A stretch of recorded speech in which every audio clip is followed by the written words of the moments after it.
From the Major Label Debut Podcast Network, this is MLD News. I'm your host. My name is Graham Wright, and joining me, as always, my co-host and producer of the podcast, John Paul Bullock. John Paul, how you doing? I am doing well, Graham. How are you? I'm doing pretty well. I'm feeling some Toronto Blue Jays baseball spirit. Now, when this is being recorded, Game 3 hasn't been played yet, but when it airs, Game 3 will be played. So we'll just have to dub in, I'm so happy, sad that the Toronto Blue Jays won the series, lost to the perfidious New York Yankees. And Josh will just edit that into being some kind of contemporary and accurate thing. So I feel great about that. I had a great show this weekend with my Oasis cover band Parklife, opening for a Strokes cover band called The Brokes. It was a sold-out show at Lee's Palace, and I think I've sat... Lee's Palace is a Toronto legendary venue. I think I've said on here before how I had to get used to, when playing these cover band shows, that like people didn't look at us or care about the musicians on stage, which in Tokyo Police Club, I was treated with the kind of reverence that I assume I deserve. And when I'm just filling in for Noel Gallagher, less so. But at this show, people were rocking out at the stage as though the real Oasis and the real Strokes were up there. And I found it very profound in a way, especially watching the people go crazy for the Strokes. I was like, this is like the process of the songs starting to like break away from the people who made the songs, like the personality and the music beginning its long historical process of separating, is like happening in real time at this show. And from a analytical chin stroking MLD perspective, I was very interested in it. Or maybe it was the 7 beers. I wish I could have been there. I would have loved to have seen that. I cannot wait to see Parklife. Someday. I want, by the way, I think you have one Parklife t-shirt still held for me somewhere, please. I hope so. You bet. I think nobody bought any at the show. Don't worry. Really? Did they get? Is it? We sold two. two T-shirts. I don't think as many people get it as we assumed they would. We were like, this is the slammed. Even if the band crashes and burns, the T-shirts will sell themselves. It's so funny. And there is a select group of people for whom it is very funny. But unfortunately, most of them are in Parklife. Yeah. I mean, I think that's the same thing that went on with this Trent Reznor Future Ruins thing that just happened. I mean, not to make this a 9 Inch Nails Part 2 Major Label Debut news episode, but I was... Welcome back to Pod Like a Hole. Heartbroken. Your source for 9 Inch Nail news and rumors. Yes, I was crushed to see that they canceled Future Ruins, a festival that was one of the most unique ideas in the sort of like festival landscape in a very long time. It was the music and arts festival focused on film and TV composers, and had Danny Elfman and Goblin and John Carpenter. And of course it was run by or created by Trent Reznor and Atticus Ross of 9 Inch Nails. And it was going to showcase all this great TV and film music that has been made by themselves and by other people over the last few years. And they pulled the plug on it, I think yesterday, maybe, but sometime in the last few days. And I had a very strange experience. This was 100% built for me. Like, I was so excited as a person who's worked in TV for 20 years and worked with a lot of composers and loving many of these bands. I'm a huge Devo fan. I love John Carpenter. It's, how could you not? And of course, 9 Inch Nails. And I tried to buy because I'm very fancy, the VIP tickets, and they were hard sold out. And then I was like, I don't know if I want, like, I'm an old man. I keep going to the old man well on our Major Label debut, but I wanted the clean bathrooms. I wanted access to, a craft cocktail or what have you, an overpriced taco. And I could not get that. It was sold out. And then it stopped me from buying tickets for the regular general population. And then it went away. And I hope that it will come back. What do you think about the whole Future Ruins concept? I, like you, was really excited by it. It just seemed like a really interesting and brilliant way to present music. And as things, I think the streaming world and like the, chill music to study, relax to thing has really brought film scores more and more into people's regular listening habits. You'll listen to, I'll get an algorithmic playlist made and it will have a Radiohead song on it. And then later it will have like a Johnny Greenwood soundtrack song on it. And then it will have a Trent Reznor soundtrack song. And it seems like more and more those two worlds of rock music broadly construed and film scoring have cross-pollinated more and more, not invented by Trent Reznor and Atticus Ross, obviously, but very popularized by them, perhaps. I think people were buying, like he was putting out that Social Network soundtrack and that Girl with the Dragon Tattoo soundtrack like it was the new Nine Inch Nails record. There was a pre-order and a limited vinyl and bonus tracks and singles and like a slow trickle release strategy. And it seemed like it was really hitting and people like that music and it's just as viable artistically, obviously, as a quote unquote record would be. But at the same time, I think you kind of already hit the nail on the head that like the entire target market for that festival is people who want to pay $400 for the VIP experience. And your more casual, Coachella goer or festival attendee is maybe not as psyched about the possibility of going to listen to soundtrack music in person. And that's where it kind of like, it had a small, committed, intense audience, and they sort of created it to serve a larger, broader audience, and they're going to have to reconsider.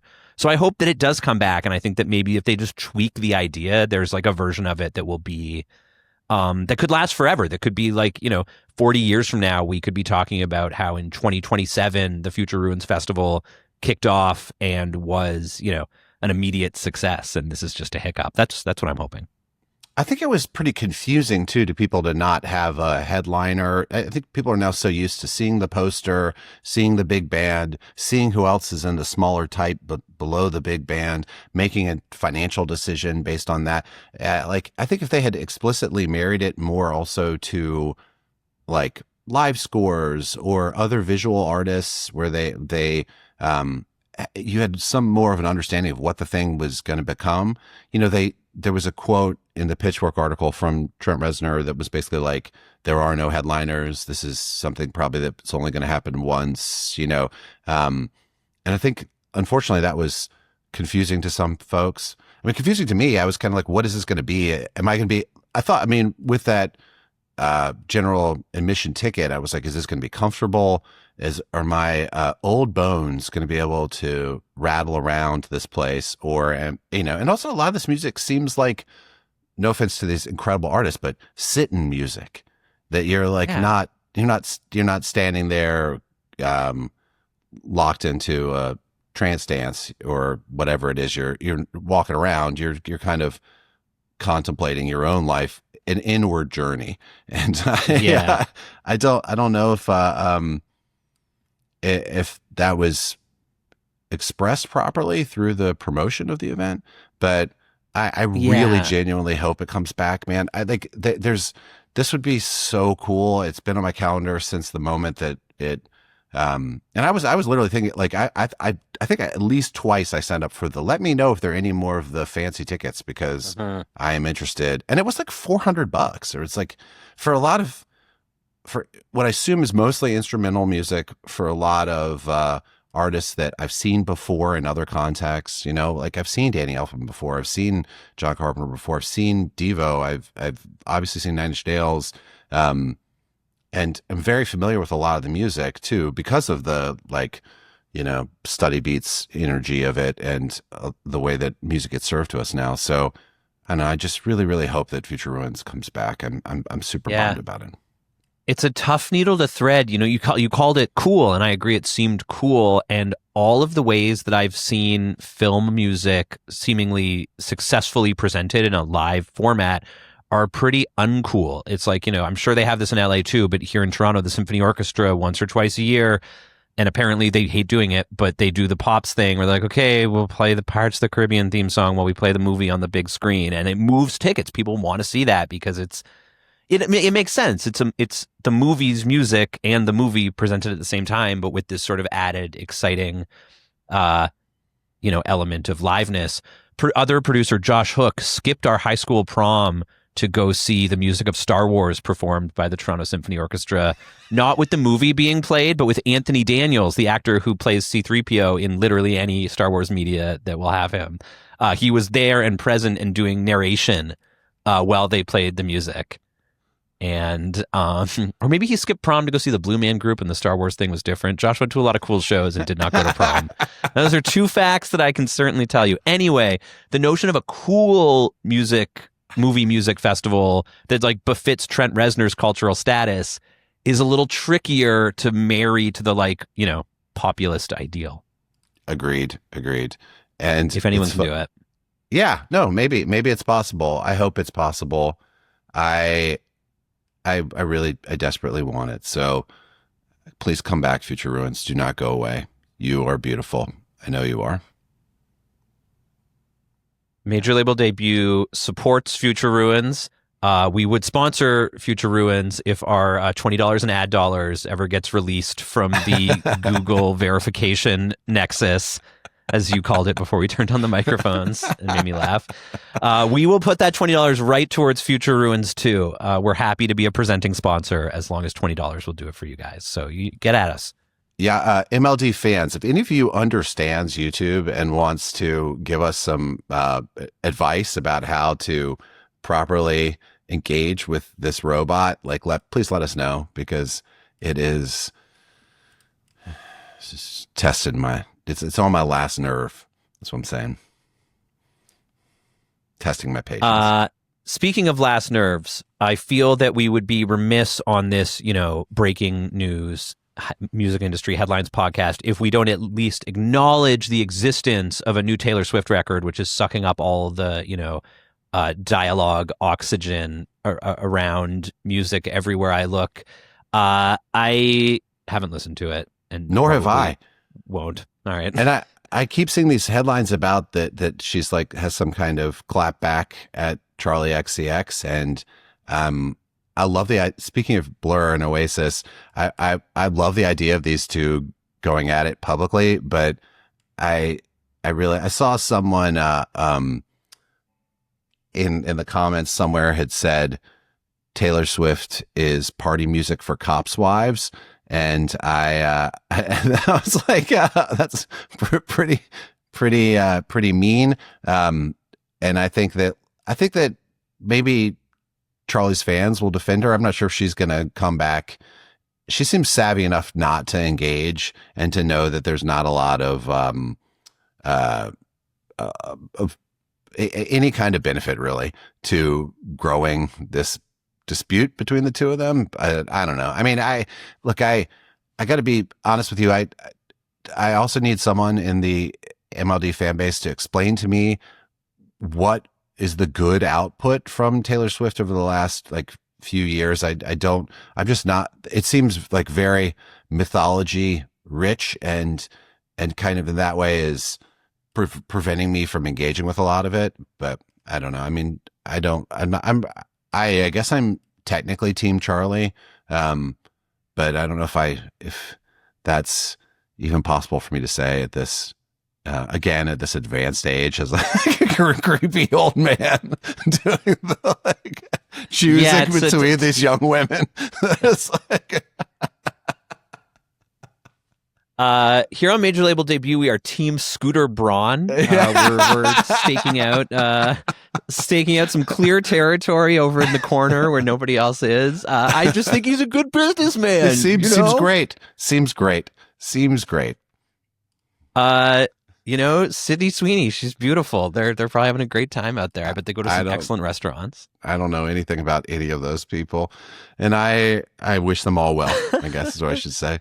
Yeah, it's so funny. I feel like obligated to mention Taylor Swift, but also I don't know how to talk about it without sounding like I'm saying I don't even own a TV. You can't listen to it or not listen to it without it feeling like you're staking out some kind of like hot take turf. And I think that's what's fascinating about it, is how it's just sort of this like colossus of poptimism that like just eats everything around it and absorbs it into its own, perpetual motion machine of ubiquity. And here we are participating. So Taylor, you can send me my check. Well, when Taylor and Charli make up or become friends publicly at Future Ruins in 2027, I do think that will be that they together score the next Paul Thomas Anderson movie. I'll be excited, but until then, I don't know. Maybe this is one of those other podcasts we can do. We learn about Taylor. I actually know a shocking amount about Charli XCX and have seen her perform live, and she's awesome. And but I still don't know enough about Taylor. And I know that there are listeners of this podcast that love Taylor. So yeah, please also feel free to educate us in the comments or and please don't mail us letter bombs. Yeah, like a severed hand. We don't mean anything by it. Exactly. All right. So how about this? I challenge you by the next MLD News episode to have listened to, it's called Life of a Showgirl, right? Life of a Showgirl. Yep. And to have a take on it that is not a personal attack, that is about the music itself and what she's doing as an artist at this point. And maybe the next episode of the show can be a blowout Life of a Showgirl specific episode. Are you cool with that? Is that a thing to do? Yeah, a textual analysis. Yes. Okay. Yeah. All right. Life of a Showgirl. There you go. Major label debut is boldly going where literally every other person has gone yesterday. We'll see it in 2 weeks with some cool takes. Okay. That could be our series, Cold Takes. We'll get to it. Cold Takes is a good idea. Major label debut, Cold Takes. Taylor Swift, Life of a Showgirl, come in 2 weeks. Yeah. Great. All right. This is how the sausage gets made. See, It's just like making a record. You gotta iterate. Well, that's the MLD news and the MLD brainstorming session all rolled into one for this week's podcast. Happening in real RIP time. Future Ruins. Yes, we love you, Future Ruins. Come back to us, please. John Paul, it's always such a joy podding with you more and more. I feel loose. I feel like I'm in the groove with you. I feel like we've got a good jam going. Thank you for having me. I feel the exact same way, and I'm looking forward to next time doing this. We got a great episode coming next week too. So like lots of very cool stuff coming your way. Thank you for listening. Yeah, it's almost been 1 year of major label debut, and we really appreciate everyone who's stuck around. We're having a blast doing it, and yeah, there's some wicked episodes still in the hopper. And if you haven't checked out Dave Alvin yet, we were talking before we turned on the recording that it was a great conversation from a external facing podcast perspective, but I think we both also really got a lot out of it, like personally, in terms of helping encourage us as two people who try to make a living doing creative work and making art, and that sometimes is fun and easy, and sometimes it is heavy and hard. And Dave Alvin has been through every version of it and seems to kind of like know some secrets about it. So even if you're not familiar with his music, his philosophy and his whole way about him is really wonderful. So please check out the Dave Alvin episode of Major Label Debut as well. In fact, I just bought tickets to see him. That's my sales. It's a good pitch. And I'm going to do another pitch for Dave Alvin, which is personally, I just bought tickets to see him on New Year's Eve in Long Beach, where he is headlining a huge show of really interesting artists. Check it out. Come see me. Come hang out with me on New Year's Eve in Long Beach. Hell yeah. Go up to Paul and explain to him about Taylor Swift. You don't have to introduce yourself. Just start talking. Just a one sharp punch to the gut is what you're allowed. You're allowed one. You get one shot. That's it's the MLD guarantee. Yes. All right. Major Label Debut is produced as always by the aforementioned and much beloved John Paul Bullock. Hello. Also by the aforementioned Josh Hook, Hi, non-prom attender. Our theme music's by the great Greg Alsop, who I actually hung out with in a dream last night. So, Greg, I miss you, buddy. Apparently, my subconscious misses you as well. Miss you too. And subscribe to MLD After Hours for all the sexy details. It's our OnlyFans feed. Thank you so much. Please like and subscribe. Find us on social media. We're posting clips. We're posting takes. We're posting front-facing videos. We love doing the podcast. And the more you click on stuff about the podcast, I think the more we get to do it is how it works. So thanks for listening. Major Label Debut and MLD News will return with more tales, news, and chin stroking from the intersection of art and commerce. Go Blue Jays, also go Dodgers. Go Blue Jays, and sure, go Dodgers. See you in the World Series. Bye. Bye.